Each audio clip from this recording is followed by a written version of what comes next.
तो नमस्कार प्रणाम भैया लोग, फिर से एक बार वालों को स्वागत बा हमारा भोजपुरी टाइटल चैनल में। तो वीडियो चालू से करे से पहले एक बार कहता नहीं हमारा चैनल पर नया चैनल को सब्सक्राइब करी आ एक बार लाइक करके लास्ट में ओपिनियन के बाद कमेंट जरूर करना। वीडियो चालू करे से पहले एक बार कहता नहीं जरूर सब्सक्राइब जरूर करें, ठीक बा। तो चलिए आज के सवाल बा कि चार गो ऐसा सिंगर का नाम बताई जाए नया गाना इंटरनेशनल हिट बा। इंटरनेशनल हिट मतलब विदेश में सऊदी कतर अमेरिका हर जगह बाजेला, पूरा बढ़िया पब में आप भी बाजेला। एगो तो लोग सब केहू जानता है, लेकिन तीन और बताएं ना बेखे बता तो हम बताएं इससे पहले कहता नहीं हमारा चैनल का सब्सक्राइब करी और वीडियो को लाइक करी, एक बार कमेंट जरूर करी। तो जानता नहीं कौन सिंगर के, तो सिंगर के है मनोज तिवारी। पहले नंबर जगह सबसे पहले गाना आई रहे मनोज तिवारी। जानता नहीं कौन गाना, तो गाना सुनी।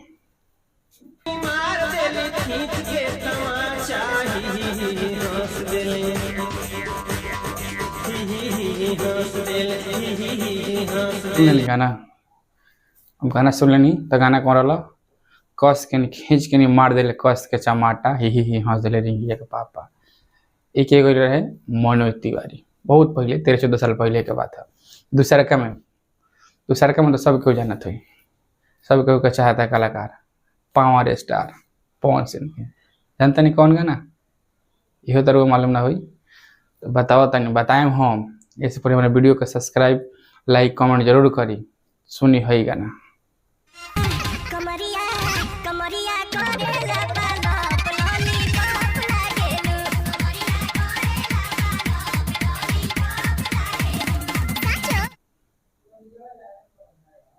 सुन लेनी। अब जानते नहीं कौन गाना, लॉलीपॉप लगल जौन पॉपुलर सॉन्ग आज के भी डेट में लगल है। नए गाना आइल बा, नए के नए लगल है, जान गई नी। ये गाना है लॉलीपॉप सॉन्ग। के कहले बा पवन सिंह, लिखल जाहिद अख्तर। तो जानता नहीं सब कुछ हो रहा, लेकिन एगो अलगे सिंगर अपन मौज मस्ती में गावेला।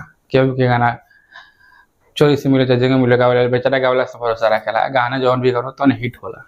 जानता नहीं कौन सिंगर नहीं जाना, तो उनकर गाना भल बा इंटरनेशनल हिट। इंटरनेशनल जो विदेश में भरपूर गाना बाजेला।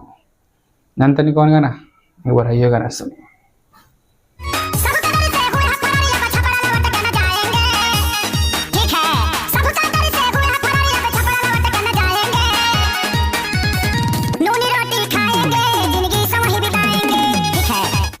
सुन लेनी तो ये गाना कौन, हम नून रोटी खाएंगे जिंदगी समय बिताएंगे, ठीक है। खेसारी लाल यादव के मस्त गाना, इंटरनेशनल हिट है भैया।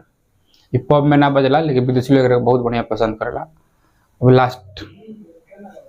लास्ट बताएं, लेकिन पहले हमारे चैनल के सब्सक्राइब करी, लाइक करी, कमेंट करी, तब न मनोबल हमारे बढ़ी आगे मैं और कुछ खोज के लिए हम लोग के चीज। लेकिन केहू न बतैलो हुई, लिख देता नहीं केहू न बतैलो हुई कि आज तक 4 गो सिंगर का नाम बताओ जकर गाना इंटरनेशनल हिट हो गए। केहू न बतैले, सबको आई लाख बजलक कई लाख, लेकिन केहू ना बजलक आई लाख कई लाख बजलक। इतना लोग कहला कि फलानवा के बढ़िया गीत आइल बा, चिलनवा के बढ़िया गीत आइल बा। अरे भाई गीत तो सबे के गावता, सबे को एक से एक काल गीत देता, एक से अच्छा गीत देता, बेहतरीन गीत देता। लोग केहू कहला चंदन कहते ना, उस सिंगर के नाम जानी। अब जाने के बाद हमारे के पहले सपोर्ट करी, फॉलो करी। एक बार सपोर्ट दिखाए में अपन, तो हम बढ़िया चीज़ में बढ़िया डायलॉग में बैकग्राउंड के प्रॉब्लम एडजस्ट करें हम लोग। तो चलिए वीडियो का चालू कर लिया। जानता नहीं कौन चौथा सिंगर नहीं मालूम, तो हाई गाना सुनिए।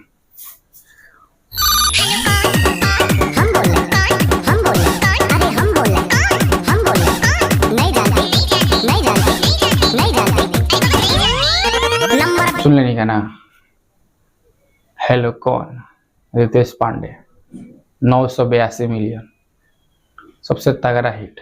हेलो कौन 982 मिलियन, रितेश पांडे के सबसे तगड़ा गीत आज की डेट में। एक वर्जन 2 नहीं के आई, एक वर्जन 2 आई।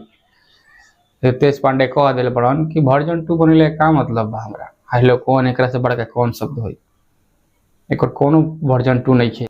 रितेश पांडे से दूगो न्यूज पत्रकार आरती न्यूज गंगा न्यूज वाले पूछले रहे एक इंटरव्यू में कि हेलो कौन के वर्जन 2 आई, तो कहता नहीं वही इंटरव्यू में कहलन रितेश पांडे कि हेलो कौन के वर्जन 2 हम का बने, हमरा का समझ में होता ये जौन बात तो गाना सही बा, एक रिमिक्स गाना वर्जन 2 बना के मैं गाना का सत्यानाश ना करे, जौन बात तो अच्छा बात चलता बाजाता बढ़िया से बात अभी भी रिस्पॉन्स बढ़िया मिलता है, तो सही सपोर्ट बना कर रख ले बा आदमी तो इतना ना 982 मिलियन सबसे हिट तगड़ा जन, तो ऐसे ही हम ले उतर हम दूसरा बढ़िया बढ़िया चीज़ खोज के, तो हमारे चैनल के पर नया बने तो सब्सक्राइब करी, वीडियो को लाइक करी, कमेंट जरूर करें।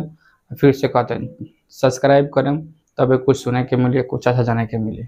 जान गई ना 4 गो इंटरनेशनल हिट सिंगर जर विदेश में गाना बाजला, पहला मनोज तिवारी, दूसर का पवन सिंह, तीसर का खेसारी लाल यादव, चौथ का रितेश पांडे, जर गाना इंटरनेशनल स्टार विदेश में भी गाना बाजेला।